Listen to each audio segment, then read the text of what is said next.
జై శ్రీరామ్, భారత్ మాతాకి జై. నేను మీ జర్నలిస్ట్ బాలాజీ గౌడ్. సో ఇది బాలాపూర్ కి సంబంధించినటువంటి ఏరియా ఇది.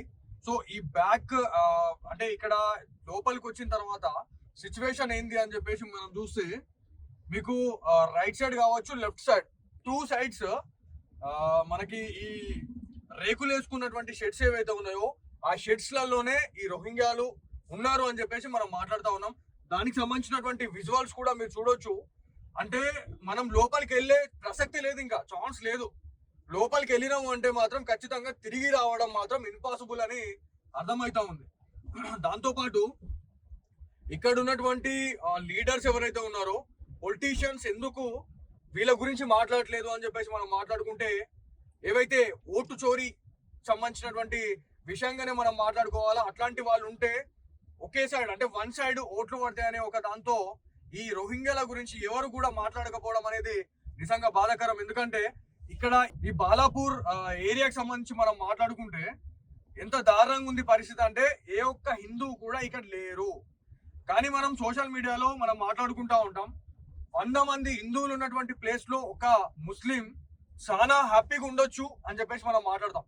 కానీ ఈ 100 మంది కాదు, 10 మంది ముస్లిమ్స్ ఉన్నటువంటి ఇళ్లలో ఆ ఏరియాలో ఒక్క హిందూ ఉండడం అనేది నిజంగా ఇంపాసిబుల్ అని చెప్పేసి నాకైతే ఇలా తెలుస్తా ఉంది. ఎందుకంటే మేము ఇక్కడికి వచ్చిన తర్వాత వీడియో రికార్డ్ చేసే టైంలో కొంతమంది మమ్మల్ని డిఫరెంట్ గా చూడడం, ఎవరు వచ్చిర్రు వీడియో రికార్డ్ చేస్తున్నారు అనేటట్టుగా వాళ్ళు ఒక వేరే సెన్సేషన్ తో మనం చూస్తున్నారు. అంటే ఒకసారి ఆలోచించుర్రి, మనం వేరే దేశానికి పోయినట్టుంది. మనం భారత్ లోనే ఉన్నాం, మనం హైదరాబాద్, మన గ్రేటర్ హైదరాబాద్ లోనే ఉన్నాం. కానీ నాకు ఈ ఏరియాకి వచ్చిన తర్వాత నేనేమి ఎక్స్పీరియన్స్ చేసిన అంటే, నేను ఏదో ఆఫ్ఘనిస్తాన్, ఏదో పాకిస్తాన్ పోయినట్టున్నది నాకు ఫీల్ ఇడ. ఇది చూడరు ఒకసారి వెహికల్ అలా వీళ్ళంతా ఎవరైతే ఉన్నారో వీళ్ళంతా కూడా రోహింగ్యాసే అండి. ఎక్కడ చూసినా కూడా మీకు మసీదులే కనిపిస్తాయి. ఇవన్నీ కూడా ఏవైతే ఇండ్లు కట్టుకొని ఉన్నాయో వీటికి పర్మిషన్ కూడా లేదని చెప్పేసి మనకు తెలుస్తుంది. దాంతో పాటు ఎక్కడ చూసినా కూడా లోపల అంటే ఇది రోడ్ సైడ్ కాబట్టి ఎక్కువగా తీగలు ఏవైతే మనకి కరెంట్ పోల్స్ ఏవైతే ఉన్నాయో, కరెంట్ పోల్స్ కి కొండీలు వేసినా కనబడట్లేదు. కానీ లోపలికి వెళ్తే పూర్తిగా ప్రతి ఒక్క కంబు కూడా కొండీలు వేసుకొని ఉంటున్నారు. అంటే ఒకసారి ఆలోచించుర్రి, ఏ ఒక్క అధికారి కూడా లోపలికి వెళ్ళి వాళ్ళని క్వశ్చన్ చేయడు. ఒకవేళ క్వశ్చన్ చేసిందంటే ఆయన తిరిగి రాడు.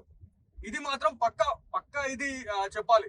దాంతో పాటు ఇక్కడ మీకు కనిపిస్తున్నటువంటి ఫెన్సింగ్ కనిపిస్తుంది చూడండి, ఇది డిఆర్డిఓకి సంబంధించినటువంటి ఫెన్సింగ్ గా చెప్పుకోవాలా. ఈ ఫెన్సింగ్ అనేది లేకపోయి ఉంటే బాలాపూర్ ఓల్డ్ విలేజ్ ఏదైతే ఉందో ఆ ఓల్డ్ విలేజ్ కూడా పూర్తిగా వాళ్ళంతా కూడా వాళ్ళు వచ్చి దీంట్లో తిష్ట వేసే వాళ్ళని చెప్పి చెప్పుకోవాలా.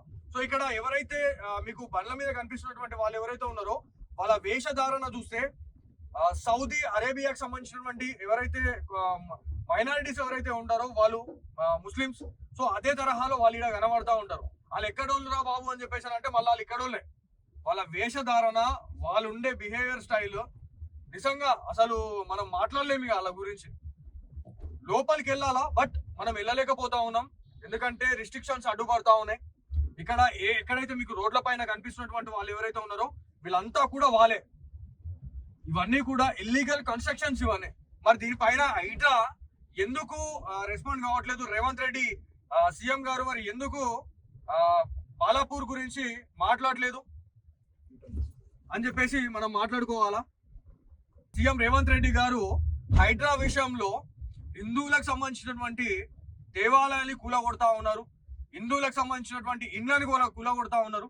మరి హైదరాబాద్, గ్రేటర్ హైదరాబాద్ లో ఉన్నటువంటి ఏవైతే కొన్ని కాలేజీలు, చెరువులలో ఉన్నటువంటి కాలేజీలు కావచ్చు ఏవైతే ఉన్నాయో, ఇక్కడ మీరు ఒకసారి చేయండి, బాల గార్డెన్ అని చెప్పేసి ఉంది, ఒకసారి చూడండి. సో ఇక్కడ ఎవరైతే ఇటు మనకి రోడ్ సైడ్ అమ్ముతున్న వాళ్ళు ఎవరైతే ఉన్నారో వీళ్ళంతా కూడా రోహింగ్యాసే. నేనేమంటున్నా అంటే, సీఎం రేవంత్ రెడ్డి గారు ఏదైతే మన హైడ్రా పేరుతోని హైదరాబాద్ లో ఏవైతే అక్రమ కట్టడాలు ఏవైతే ఉన్నాయో వాటన్ని కూల్చిరు. సరే, మీకు అందరికీ కూడా మీకు హ్యాట్సాప్ చెప్పాలా. కానీ బాలాపూర్ లో ఇన్ని జరుగుతూ ఉంటే మరి ఎవరెందుకు రెస్పాండ్ కాలేకపోతా ఉన్నారు? ఏ ఒక్క హైడ్రా వెహికల్ ఎందుకు కనబడట్లేదు అనేది నేను ఖచ్చితంగా క్వశ్చన్ చేస్తున్నా. ఇలా స్టేట్ గవర్నమెంట్ ఖచ్చితంగా ఫెయిల్యూర్ అయ్యారు, ఇక్కడ ఒక వర్గానికి మాత్రమే కొమ్ము కాస్తున్నారు అని చెప్పి చెప్పుకోవడానికి ఇది ఒక బెస్ట్ ఎగ్జాంపుల్ గా మనం చెప్పుకోవాలా. సో ఇక్కడ ఖాన్ అని చెప్పేసి ఒక మిల్క్ సెంటర్ ఉన్నది. ఈడ మీరు ఎటువైనా ఖాన్లే ఉంటాయి, ఖాన్లు, ఎండీలు అవే ఉంటాయి, ఏఆర్లు అవే ఉంటాయి. ఈ ఏరియా ఏరియాకి మనం వచ్చినాం కానీ నిజంగా కత్తి మీద సామే. ఇక్కడ మీకు కనిపిస్తున్నటువంటి లెఫ్ట్ సైడ్ కనిపిస్తున్నటువంటి వాళ్ళు ఎవరైతే ఉన్నారో పెట్రోల్ అమ్ముతున్నారండి. పెట్రోల్ ఇగో మీరు చూడండి, మీరు ఫోకస్ చేయండి. పెట్రోల్ డీజిల్ ఏవైతే ఉన్నాయో వీటిని అమ్ముతా ఉన్నారు. మరి ఇవన్నీ ఏడు నుంచి తెచ్చిర్రా భయ్య అని చెప్పేసి అంటే అన్ని ఏవైతే రోడ్ సైడ్ లో వెహికల్స్ అవుతాయి ఉంటాయి చూడండి. ఇప్పుడు లారీలు కావచ్చు ఏవైతే ఉన్నాయో ఇక్కడ మీరు ఇగో భయ్ మీరు అక్కడ అది చూడండి ఒకసారి. మీకు తెలుసు కదా మీరు ఎక్కడ ఇది చేయాలా, మీరు ఎక్కడ ఏం చేయాలనేది. సో మీకు ఇటు రైట్ సైడ్ కానీ లెఫ్ట్ సైడ్ ఎక్కడైతే మీరు చూస్తా ఉన్నారో ఏడో చూసినా కూడా వాళ్ళే కనిపిస్తా ఉంటారు. ఇక్కడ పెట్రోల్ డీజిల్ అమ్ముతున్నారు అంటే మీరు ఆలోచించండి, ఇదంతా దొంగమాలి. ఇదంతా మనం ముందు వెళ్ళే టైంలో కావచ్చు, వెనుక కొంతమంది ఆటోలు వస్తున్నారు, వాళ్ళు కావాలని హారన్ కొడతా ఉన్నారు, మనం వీడియో చేస్తా ఉన్నాం అని చెప్పేసి వాళ్ళు గమనించి వాళ్ళు పూర్తిగా వాళ్ళు ఇట్లా హారన్ కొడతా ఉన్నారు. ఇక భయభ్రాంతులకు గురి చేసేటట్టుగా వాళ్ళు ఇది చేస్తా ఉన్నారు. వీళ్ళంతా వాళ్ళే ఇగో ఇక్కడ పెట్రోల్ అమ్ముతా ఉన్నారు, డీజిల్ అమ్ముతా ఉన్నారు అంటే ఒకసారి ఆలోచించురి. అధికారులు ఏడున్నారు అసలు ఏడున్నారు అయ్యా అని చెప్పేసి నేను అంటాను. నేనైతే ఇవన్నవే మొత్తం మీరు కెమెరాలో మీరు చూడొచ్చు ఏంది ఏం కథ క్లారిటీగా మీకు కనిపిస్తా ఉంటది. ఇక్కడ ఎంత అరాచకం జరుగుతా ఉంది. దాంతో పాటు ఒక అటు సైడ్ కనిపిస్తున్నటువంటి లేక్ కి పక్కనే ఉన్నటువంటి ఏరియాలు ఏవైతే ఉన్నాయో మరి వీటిని ఎందుకు కూల్ చేయలేదు? ఇవన్నీ కూడా కబ్జా చేసుకొని మరి ఇవన్నీ ఇల్లు కట్టిరు కదా. హైడ్రా ఎందుకు తన పని తను చేసుకుంటూ పోవట్లేదు? ఒకే వర్గానికి ఎందుకు కొమ్ము కాస్తున్నారు?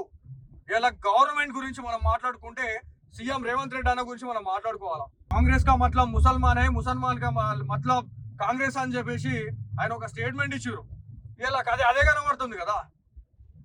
ఇలా బాలాపూర్ లో ఈ అక్రమ ఎవరైతే రోహింగ్యులు వచ్చిన వాళ్ళు ఎవరైతే ఉన్నారో సొచ్చుకొని వచ్చిన వాళ్ళు వాళ్ళని టచ్ చేయలేకపోతున్నారు అంటే వాళ్ళ ఫెయిల్యూర్. ఇగో ఈ ఏదైతే ఇది ఉందో దీంట్లో కూడా అదే ఉంటది. ఇంకా లోపల ఇండ్లలో కానీ లేకపోతే లోపల ఏవైతే పని చేస్తున్న వాళ్ళు ఎవరైతే ఉన్నారో దాంట్లో పని చేస్తా ఉన్నారు.